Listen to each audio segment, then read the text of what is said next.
Pois bem, eu sou Ayrton de Abreu e eu quero gravar mais esse vídeo para a nossa edificação, que se encontra em 1 Pedro, capítulo 3 e versículo 3, que disse assim: o enfeite delas não seja o exterior, no frisado dos cabelos, no uso de joias, de ouro e na compostura de vestido. Hoje eu quero falar sobre um assunto necessário, que é sobre costumes. Hoje, muitas vezes, o costume está sendo usado como desculpa para que o mundo seja colocado dentro da igreja. Como que está acontecendo de muita gente, muitos cristãos, usar o costume como desculpa para colocar o mundo dentro da igreja.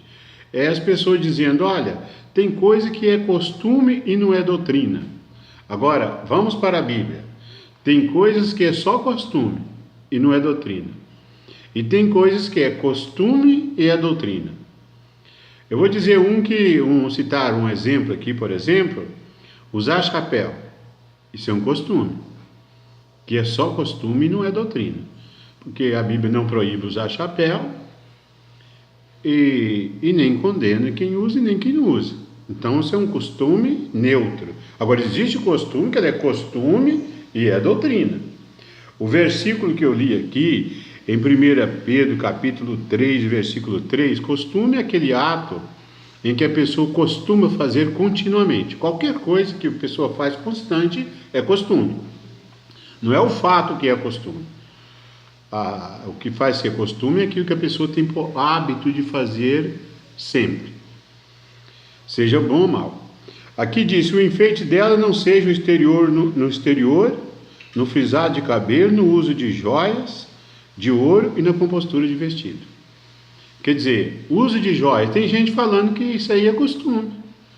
Quer dizer, não é doutrina. Se está escrito que não seja, proibindo, aconselhando as mulheres a não usar isso, como é que é só costume? Pode ser costume, mas também é doutrina. Esse aqui não está alienado. Então as pessoas que estão achando difícil combater contra o pecado mundanismo nos nossos dias, porque não querem sofrer, porque todas as pessoas que combatem contra o pecado e ensinam a doutrina sofrem, para fugir do sofrimento, está dizendo que isso é costume. Um lugar tem os costumes, ou tem aquilo, aí é a Bíblia. Nós vamos seguir costumes sem saber se eles são bons ou maus, ou vamos seguir a Bíblia? Porque nós temos que ser norteados pela Bíblia. Nós não podemos ser norteados por outra coisa. Se nós não queremos ser norteados pela Bíblia, então deixemos a Bíblia de lado e vamos seguir os costumes. Para que ler Bíblia na igreja e depois seguir costumes? Tem costumes que podem ser seguidos, os bons costumes. Paulo falou: os maus palavreados corrompem os bons costumes, porque Paulo era zeloso dos bons costumes. Veja bem outro costume além desse aqui, que nós precisamos seguir, e ele é costume e é doutrina, porque está na Bíblia. Quando disse assim: não deixamos a nossa congregação como é costume de algum. Ele é duas coisas ali. Ele é um costume e é doutrina. Por que ele é costume? Está falando sobre o hábito de ir na congregação constantemente. Ele é costume. Mas ele não é um costume isolado. Ele é associado à doutrina. Porque disse assim: não deixamos a nossa congregação como é costume de algum. Então ele é as duas coisas.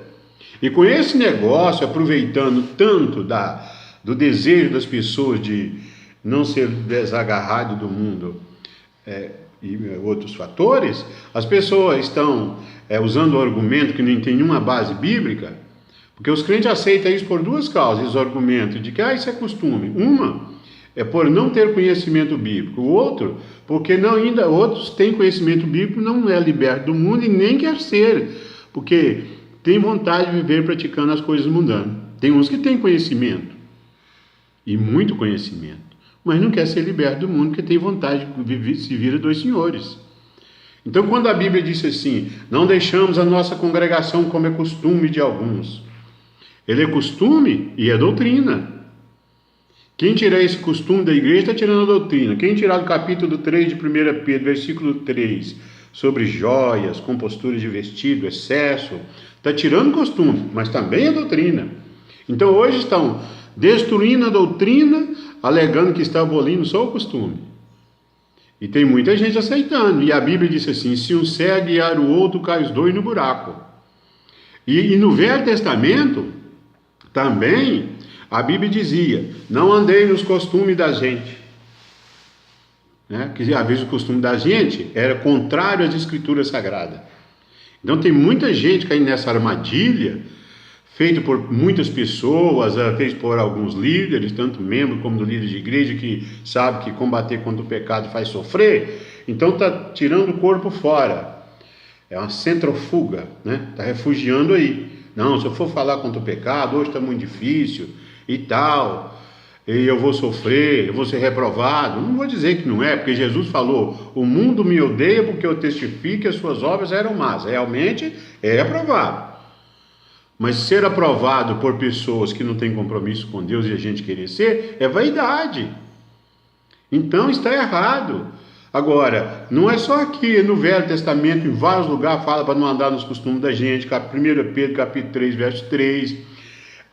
No lugar sobre contenda, Paulo falando sobre cortar cabelo, que a Bíblia proíbe as mulheres cortar os seus cabelos, ele disse assim: se alguém quer ser contencioso, nós não temos tal costume e nem a igreja de Deus. Quer dizer, Paulo estava dizendo que a pessoa que quer viver em contenda é um costume mau. Esse é mau, não pode ser seguido. Existem costumes maus e bons. Os bons, muitas das vezes, está associado à doutrina bíblica. Que quando tira ele, tira a doutrina. De costume é igual alma e espírito. Quando você tira um, o outro vai. Os costumes bons. E os costumes ruins, como é que os costumes ruins querem seguir? Esse é igual como a alma e o espírito. Um não sai sozinho. Os costumes maus, quando eles são postos na igreja, eles não descolam do mundo. O mundo entra junto com eles. É por isso que muita gente não quer combater os maus costumes que Paulo falou. Os maus palavreados corrompem os bons costumes. E Paulo combatia, porque do mesmo jeito que a alma e o espírito são inseparáveis, os bons costumes e a doutrina é inseparável, e os maus costumes e o mundo também é inseparável. Não tem jeito de separar os dois. As igrejas estão adotando maus costumes e estão arrastando para dentro dela o mundanismo. É por isso que não tem quase batismo com o Espírito Santo, né? Cura divina, né? Então, clamor geral. Porque a igreja está descendo no nível do mundo que a diferença entre a igreja e do mundo é quase zero. Quase que você chega o pecador, você só pode falar que é para aceitar Jesus. Quando a igreja era protestante, protestava contra o pecado, a gente chegava e falava: Jesus liberta disso, daquilo.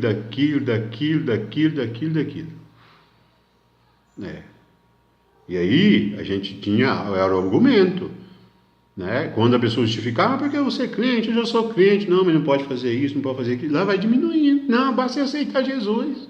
Mas não aceita. Praticamente está sendo feito um convite para fazer de conta que aceitou. Porque Jesus falou assim: se o Filho vos libertar, verdadeiramente sereis livres. Então esse é um vídeo que eu estou deixando gravado, vou publicar daqui a pouco, que fala sobre esse tema, né? A doutrina e o costume é igual. Alma e espírito são inseparáveis, os bons costumes. E os maus costumes também inseparáveis do mundo. Eu fico achando assim estranho, é porque eles estão com dificuldade de lutar pelos bons costumes, que é ligado à doutrina. Quando ele sai, a doutrina sai. Mas o que o mundo tem a sua doutrina também. Qual a doutrina do mundo? Os maus costumes, a vaidade, o endeusamento do corpo, né? Crentes que quando tem um jogo de futebol, ele não vai na igreja, principalmente se for a Copa. Sendo que o futebol é idolatria. O povo mesmo fala, olha, é meu ídolo. Então, nós estamos vivendo nessa época que temos que ter cuidado, precaução, porque a salvação é uma coisa importante e Jesus quer nos salvar, mas nós precisamos ter cuidado. Que Deus abençoe, que você não seja enganado. Quando alguém falar para você: negócio de brinco, colar, essas coisas, tem pintura também, que Jezabel pintava. Lê lá no livro do Velho Testamento, que quando ela esperou o Jeú, ela pintou em volta dos olhos. E cá em Apocalipse, Jesus reprovou ela. Quando ela viu que ele vinha, ela pintou em volta dos olhos e esperou ele chegar. Quantas servas de Deus, mulheres que são servas de Deus, né, fiéis, que às vezes por falta de ensinamentos, faz o que aquela mulher que Deus não aprovava ela, fazia. Então é preciso termos cuidado. Jezabel fazia. Jezabel era bom ou mau comportamento? Tinha ou não comunhão com Deus? Não tinha ou tinha? E lá na palavra de Deus, no Velho Testamento, está escrito que ela pintou em volta dos olhos. Então é complicado essas coisas. As pessoas são enganadas com muita facilidade, uns por falta de conhecimento, outros porque o desejo do mundo é tão forte que eles preferem ser enganados, eles querem ser enganados. Mas que Deus guarde os ouvintes, que não venha a ser enganado e sejamos fiéis conosco mesmo. Que Deus abençoe a todos.